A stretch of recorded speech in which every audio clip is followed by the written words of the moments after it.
Hello everyone. In this video, we are discussing about the digestion in human.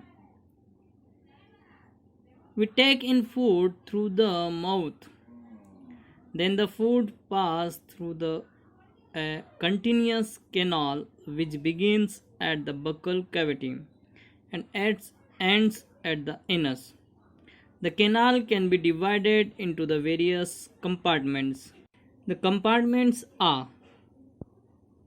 the buccal cavity, the food pipe are esophagus, stomach, small intestine, large intestine, rectum, anus. The students, we will discuss separately all these compartments of the human digestive system.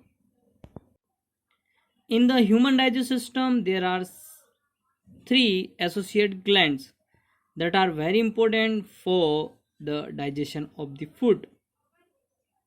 One is salivary gland that present in the mouth that help in the digestion of the carbohydrate. Liver, it is the largest gland in the human body that secretes bile juice that help in digestion of the fats. Next one is pancreas that also secrete pancreatic juices that help in the changing the complex substances into the simpler.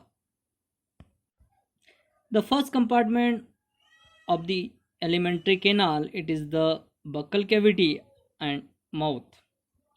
The food is taken into the body through the mouth. The process of taking food into the body is called ingestion. We already have studied the five stages in the human digestion. So first is ingestion. The human that takes food into their mouth. We chew the food with the help of the teeth and break it down chemically into the small pieces. The buccal cavity has three major parts that are teeth, second tongue, and third one is salivary gland. We also will discuss about the teeth, tongue, and salivary gland. In human being, there are 32 teeth. Our teeth vary in appearance and performance different functions. In general, the teeth are two types. One is milk teeth and another one is permanent teeth. Milk teeth that arise or grows during the infancy or during the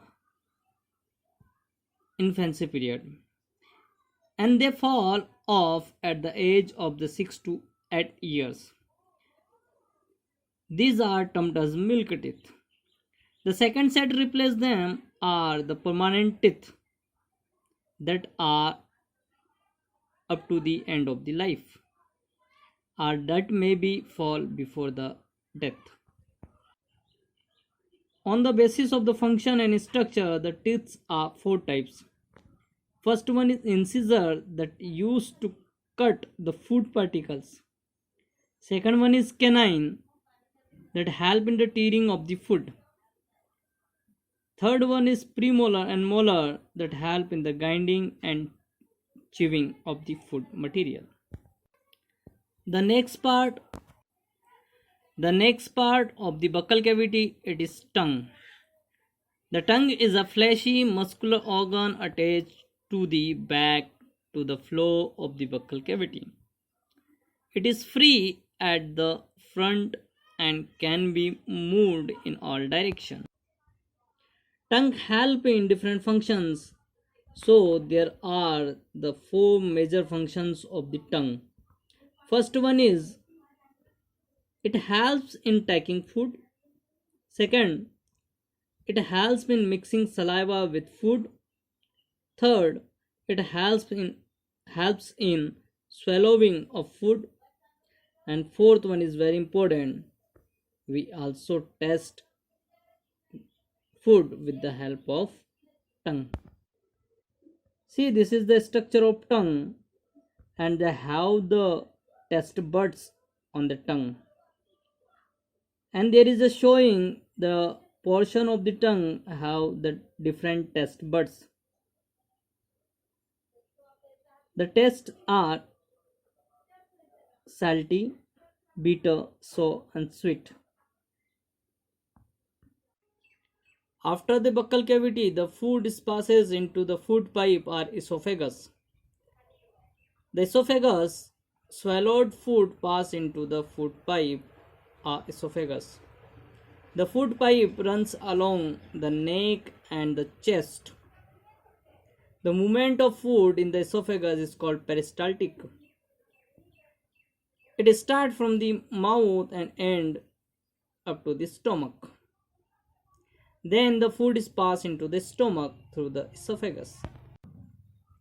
The stomach is a thick walled bag.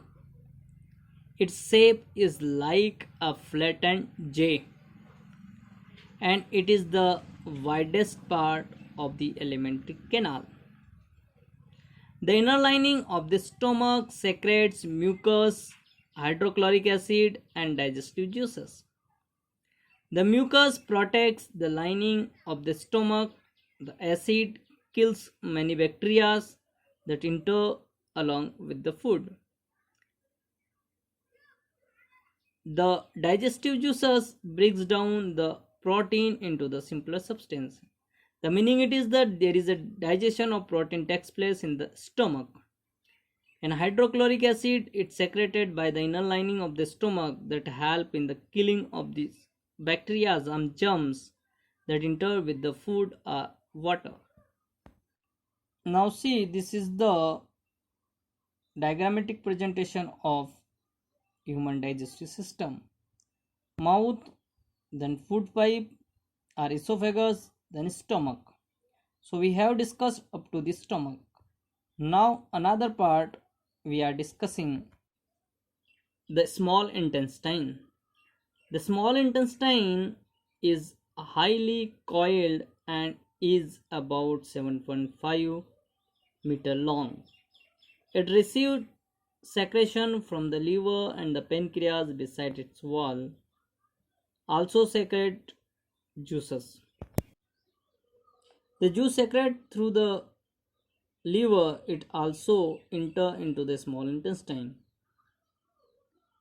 The liver is a reddish brown gland situated in the upper part of the abdomen. On the right side, it is the largest gland in the body. It secretes bile juice that is stored in the sac called the gallbladder. The bile plays an important role in the digestion of fats. You can see here the liver. It is the right side and it have the gallbladder. Liver secretes bile juice and is stored in the gallbladder that help in the digestion of fats. Next gland, it is the pancreas. The pancreas is the largest cream colored gland located just below the stomach. The pancreatic juice acts on the carbohydrate, fats and protein and changes them into simpler forms. You can see here pancreas is present below the stomach.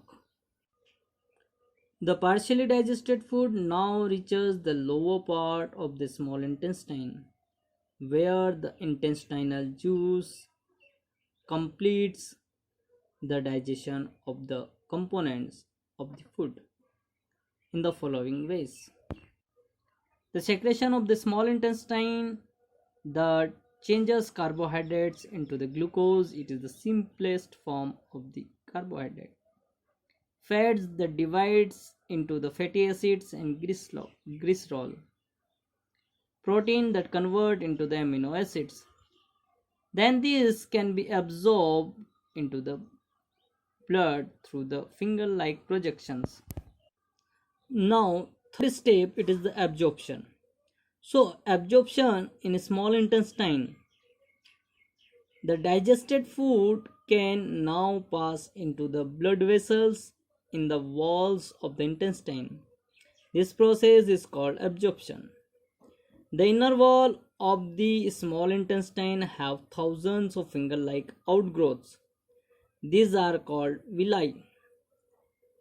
The villi increases the surface area for absorption of the digested food.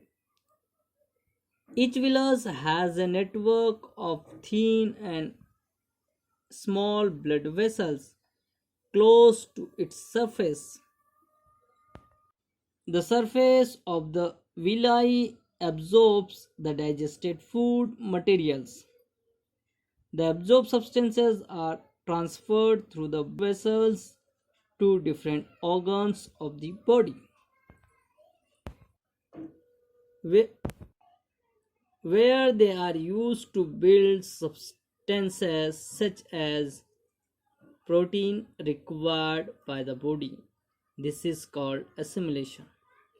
And assimilation, it is the fourth stage of the process of digestion. The next part of the alimentary canal, it is the large intestine. The food that digested in the small intestine, the undigested food passed to the large intestine. The large intestine is wider and shorter than small intestine. Its function is to absorb water and some salts from the undigested food materials. The remaining waste passes into the rectum and remains there a semi-solid feces. The fecal matter is removed through the anus. Time to time, this is called egestion. And egestion, it is the fifth stage of the process of digestion. Now we can see the all parts of human digestive system here. First is mouth, then food is passed after chewing and mixing with saliva into the esophagus. Esophagus passes the food into the stomach, then stomach is passed food in the small intestine. There is a secretion of the bile juice and the pancreatic juice that help in the digestion and changing the food nutrients into the simpler substances. In the small intestine, the food digested nutrients absorbed, then pass food into the large intestine. The large intestine help in the absorption of water and some essential salts. Then the remains fecal matter is stored in the rectum. And time to time it's sent out from the body through the anus. This is the full process of human digestive system. Now later or in the next video we will discuss about the digestion in the ruminants or grass eating animals. Thank you. Have a nice day.